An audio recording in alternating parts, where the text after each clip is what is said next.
Assalamualaikum warahmatullahi wabarakatuh. Perkenalkan, nama saya Nur Rahma Irba dengan NIM 22610012. Perkenalkan, nama saya Anastasia Virginia Salsabila dengan NIM 22610020. Kami dari Universitas Gadjah Yana, Fakultas Ilmu Sosial dan Budaya, Program Studi Psikologi.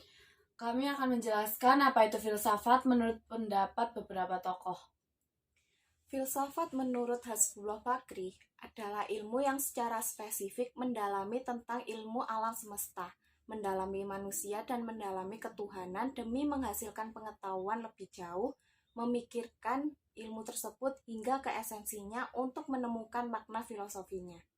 Menurut Immanuel Kant, filsafat adalah kumpulan segala pengetahuan tentang Tuhan, alam, dan segala pengetahuan yang di dalamnya tercangkup masalah epistemologi, teori pengetahuan yang menjawab persoalan apa yang diketahui.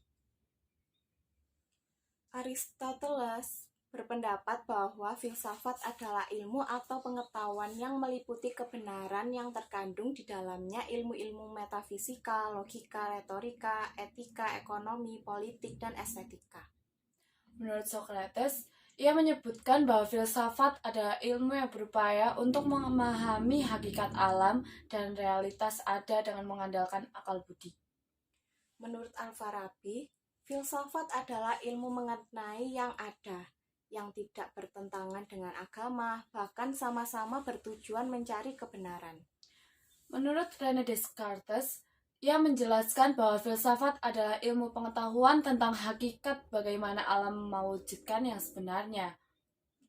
Immanuel Kant menjelaskan filsafat adalah ilmu pokok dan pangkal segala pengetahuan yang mencangkup di dalamnya 4 persoalan, yaitu apakah yang dapat kita ketahui? Dijawab oleh metafisika. Apakah yang boleh kita kerjakan? Hanya bisa dijawab oleh agama. Sampai di manakah pengharapan kita? Itu hanya bisa dijawab oleh etika. Apakah yang dinamakan manusia? Itu hanya bisa dijawab oleh filsafat.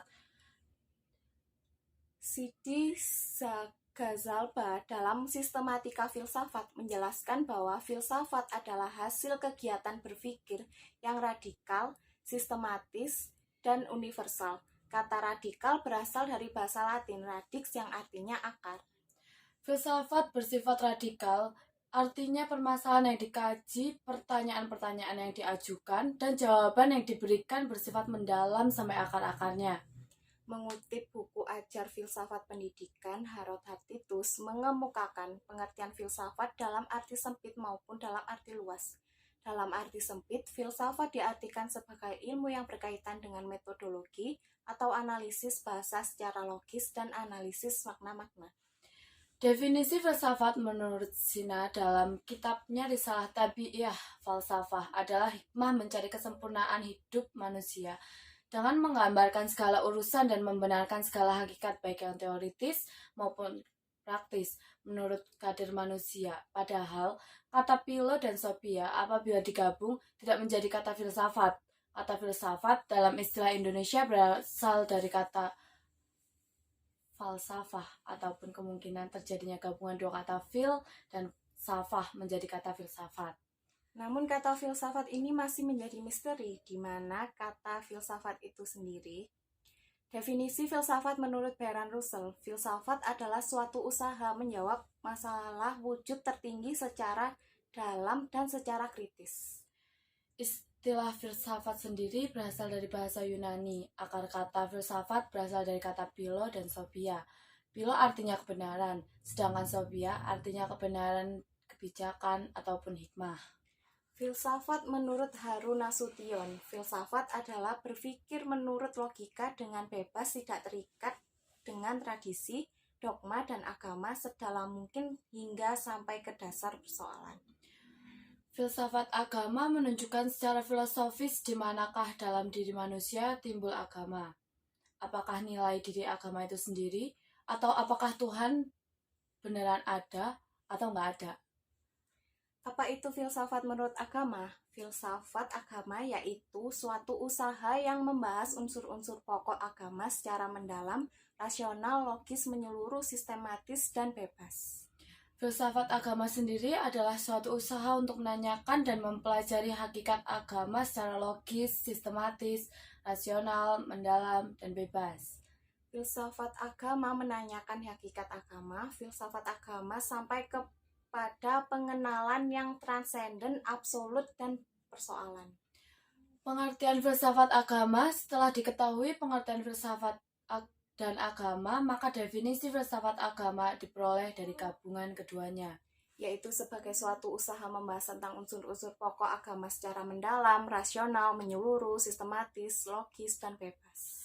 Harun Nasution mengemukakan bahwa filsafat agama adalah berpikir tentang dasar-dasar agama menurut logika yang bebas. Pemikiran ini terbagi menjadi dua bentuk, yaitu pertama membahas dasar-dasar agama secara analitis dan kritis tanpa terikat kepada ajaran agama dan tanpa tujuan untuk menyatakan kebenaran suatu agama. Kedua, membahas dasar-dasar agama secara analitis dan kritis dengan maksud untuk menyatakan kebenaran suatu ajaran agama atau sekurang-kurangnya untuk menjelaskan bahwa apa yang diajarkan agama tidaklah mustahil dan tidak bertentangan dengan logika. Dasar-dasar agama yang dibahas antara lain pengiriman Rasul, ketuhanan, roh manusia, keabadian hidup, hubungan manusia dengan Tuhan, soal kejahatan dan hidup sesudah mati, dan lain-lain. Oleh sebab itu, pengertian filsafat agama adalah berpikir secara kritis dan analitis menurut aturan logika tentang agama secara mendalam sampai kepada setiap dasar-dasar agama itu. Menurut Mulder, filsafat agama merupakan bagian dari filsafat ketuhanan.